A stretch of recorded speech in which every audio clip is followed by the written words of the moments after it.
Oppo ने हमें काफी ज्यादा मसाला भेजा है। यहाँ पर हमारे पास भाई बहुत सारी चीजें आई हैं। बेसिकली ओप्पो ने अपनी रीनो सीरीज को अनाउंस कर दिया है। यहाँ पर ओप्पो रीनो 7 प्रो एंड 7 हमारे पास आ चुका है। साथ ही ओप्पो एन को तुमसे ना हो पाएगा। साथ ही ओप्पो एन को M32 के नए कलर्स वाले ईयरफोन भी आ चुके हैं। इतनी ज्यादा एक्साइटमेंट थी मुझे इस सीरीज की, मतलब मैंने ऑफ कैमरा ही अनबॉक्स कर दिया ओप्पो रेनो 7। गरुड़ पुराण में अलग से सजाया इसके लिए कुछ भी। खैर ओप्पो रीनो 7 प्रो मैं आपके सामने अनबॉक्स करने वाला हूँ। तो हम अपने रामपुरी भाई साहब को ले आए हैं और यहाँ पर मैं बता दूं कि 7 और 7 प्रो का बॉक्स बिल्कुल सेम लगता है।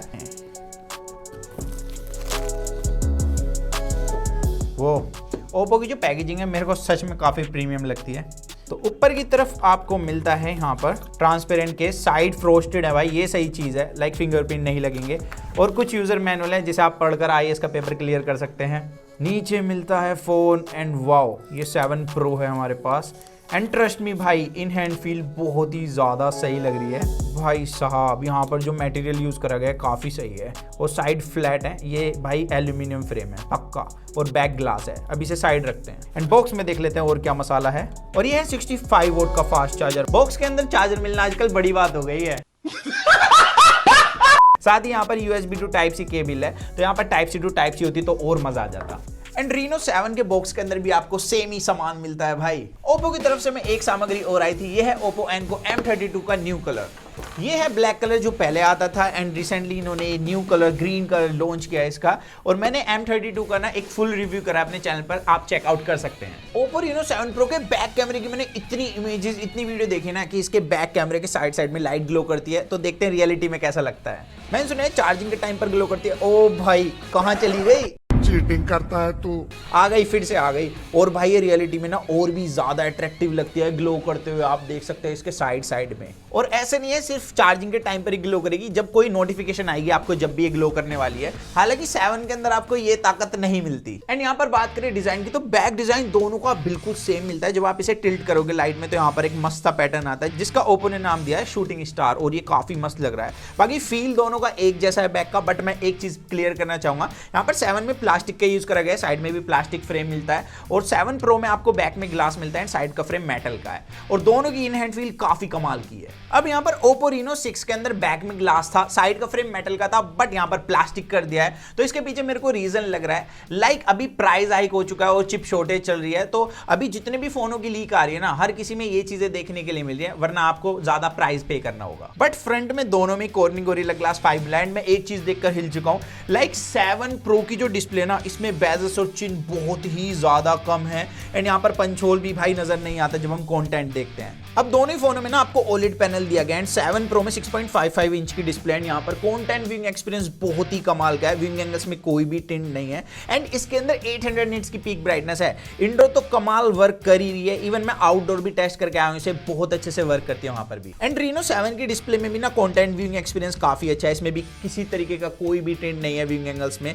एंड यहाँ पर मैं बता दूं कि इसकी मेरे को थोड़ी सी चिन बड़ी लगी है। 7 के अंदर आपको 600 निट्स की पीक ब्राइटनेस दी है एंड इंडोर आउटडोर काफी अच्छे से परफॉर्म करता है, मैंने देखा है। बाकी दोनों ही डिस्प्ले भाई L1 सर्टिफाइड है। आप दोनों के अंदर Amazon और Netflix पर फुल HD में कंटेंट स्ट्रीम कर सकते हैं। साथ ही हमारी जो 7 प्रो की डिस्प्ले है ना, ये Amazon में भी HDR को सपोर्ट करती है। दोनों के अंदर ही 90 हर्ट्ज का पैनल है, काफी अच्छे से परफॉर्म करें। कोई फ्रेम ड्रॉप कोई जिटरिंग मुझे नहीं मिली है अभी तक, बट यहाँ पर 120 हर्ट्ज और होता तो और मजा आ जाता। दोनों में OLED पैनल है एंड यहाँ पर आपको दोनों में इन डिस्प्ले फिंगरप्रिंट सेंसर मिलता है। एंड यहाँ पर स्पीड आप देख सकते हैं भाई, मेरे को काफी सही लगी। एंड मैं एक चीज नोट कर रहा हूँ, लाइक यहाँ पर जो 7 प्रो में हैप्टिक्स मिलते हैं ना आपको इन डिस्प्ले फिंगरप्रिंट सेंसर के टाइम पर या वॉल्यूम अप डाउन करते हुए, वो भी काफी ज्यादा लाजवाब मिलते हैं। यहाँ पर बिल्कुल फ्लैगशिप लेवल के मैं हैप्टिक्स बोल सकता हूँ 7 प्रो के अंदर। और वहीं पर जो हमारा 7 है, इसके अंदर भी हैप्टिक्स कमाल के मिलते हैं, बट यहाँ पर थोड़े से स्प्रिंगी हैप्टिक्स है, लेकिन यहाँ पर भी आपको वेरिएशन मिल जाते हैं। और दोनों ही फोन 5G, यहाँ पर 7 के अंदर 13 5G के बैंड है और 7 प्रो के अंदर 10 5G के बैंड है। एंड 4G कनेक्टिविटी की बात करूं तो यहाँ पर 4G प्लस मुझे दोनों के अंदर ही मिला है। अब ओप्पो रीनो 7 प्रो पहला ऐसा फोन है जिसके फ्रंट में सोनी IMX709 कैमरा सेंसर मिलता है। तो आओ इसे चेक करके देख लेते हैं। तो इसके फ्रंट में आपको दो मोड मिल जाते हैं, एक अल्ट्रा वाइड एंड एक नॉर्मल। एंड मैं एक बात बता दूं, अगर आप ग्रुप सेल्फी ले रहे हो तो ये ऑटोमेटिकली अल्ट्रा वाइड में शिफ्ट हो जाता है। तो यहाँ पर बातें कम काम ज्यादा करते हैं।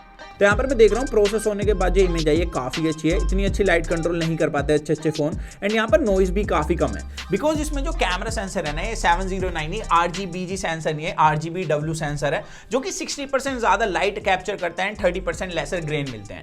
एंड जितनी भी मैंने इससे फोटो कैप्चर करी है ना आउटडोर के अंदर, भाई लाइट कंट्रोल काफ़ी अच्छा, डिटेल्स मस्त मिलती हैं। मतलब जब आप फोटो कैप्चर कर रहे हो जब तो आपको नहीं लगेगा इतनी कमाल की फोटो आएगी, लेकिन प्रोसेस होने के बाद बहुत ही धमाकेदार फोटो आती है। एंड पोर्ट्रेट मोड के अंदर एज डिटेक्शन भी काफ़ी सही लगा मुझे। Oppo Reno 7 Pro में आपको 1080p 30 fps का फ्रंट में ऑप्शन दिया गया है और यहाँ पर वीडियो क्वालिटी मस्त है। एक चीज़ बताऊँ, अगर आप व्लॉगिंग करते हो तो या तो आप नॉर्मल मोड में वीडियो रिकॉर्ड कर सकते हो, वरना आप स्विच कर सकते हो अल्ट्रा वाइड में वीडियो बनाते हुए भी। तो मेरे को इसका ये मस्त फीचर लगा।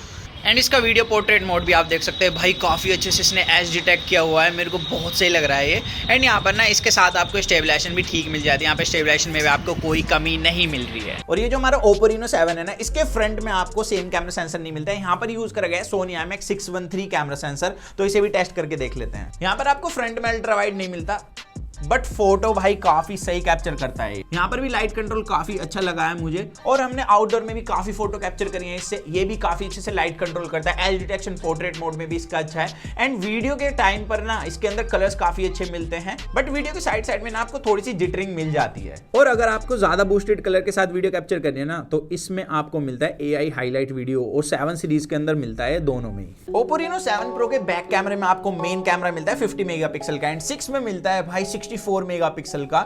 एंड यहाँ पर फोटोज की बात करें, जो हमारा 7 Pro है ये काफी अच्छी फोटो कैप्चर करता है, अच्छा डेप्थ ऑफ फील्ड देखने के लिए मिलता है। एंड पोर्ट्रेट मोड के अंदर एज डिटेक्शन भी काफी अच्छा मुझे लगा है।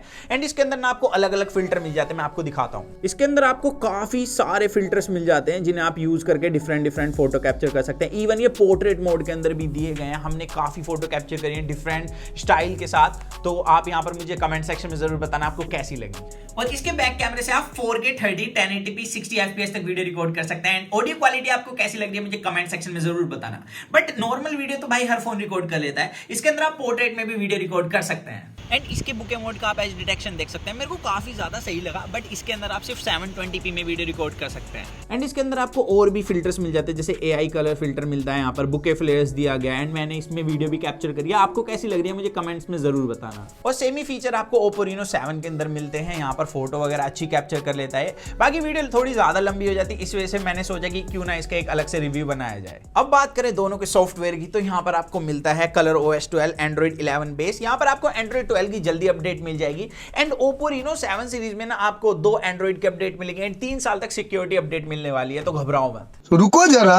अब यहाँ पर ColorOS 12 है, तो यहाँ पर आपको सारे फीचर्स मिल जाते हैं, जैसे कि आपको ओमोजी दिया है इसके अंदर। साथ यहाँ पर आपको PC कनेक्ट का ऑप्शन मिल जाता है, आप अपने फोन को वायरलेसली भी PC से कनेक्ट कर सकते हैं। और मेरे को प्राइवेसी रिलेटेड एक फीचर काफी कमाल का लगा, इसमें आपको एंटी पीपिंग का ऑप्शन दिया है। अगर आप इसे इनेबल कर लेते हैं और आपका कोई फोन लेता है तो उसको आपके मैसेज शो नहीं होंगे। पर 7 के अंदर आपको एक फीचर और कमाल का दिया गया है, आप इसमें जेस्चर कंट्रोल से स्वाइप अप कर सकते हैं, स्वाइप डाउन कर सकते हैं किसी भी ऐप के अंदर। ये अलग अलग ऐप को सपोर्ट करता है, इवन आप अपनी कॉल को भी पिक कर सकते हैं इससे। अब बात कर लेते हैं दोनों की परफॉर्मेंस की, तो यहाँ पर Oppo Reno 7 Pro में Dimensity 1200 Max प्रोसेसर दिया है। Oppo ने इसे कस्टमाइज करा है ताकि यूजर को एक ऑल ओवर अच्छा एक्सपीरियंस मिले। और इसके अंदर आपको AI dibbler and AI PQ जैसी टेक्नोलॉजी मिल जाती है। अब AI डिबलर क्या है ना, अगर आप सेल्फी कैप्चर कर रहे हो और आपका हाथ थोड़ा बहुत शेक हो जाता है तो ये घोस्टिंग इफेक्ट नहीं आने देता इमेज में। एंड AI PQ की वजह से यहाँ पर जो कंटेंट व्यूइंग एक्सपीरियंस है वो कमाल का मिलता है। और वहीं पर जो हमारा Oppo Reno 7 है, इसके अंदर मिलता है Dimensity 900 प्रोसेसर। एंड दोनों ही प्रोसेसर हम ऑलरेडी टेस्ट कर चुके हैं। सबसे पहले जैसे हमने यहाँ पर Antutu रन कराया, दोनों का स्कोर काफी अच्छा है। एंड हमने दोनों के अंदर CPU थ्रोटल टेस्ट भी रन कराया है।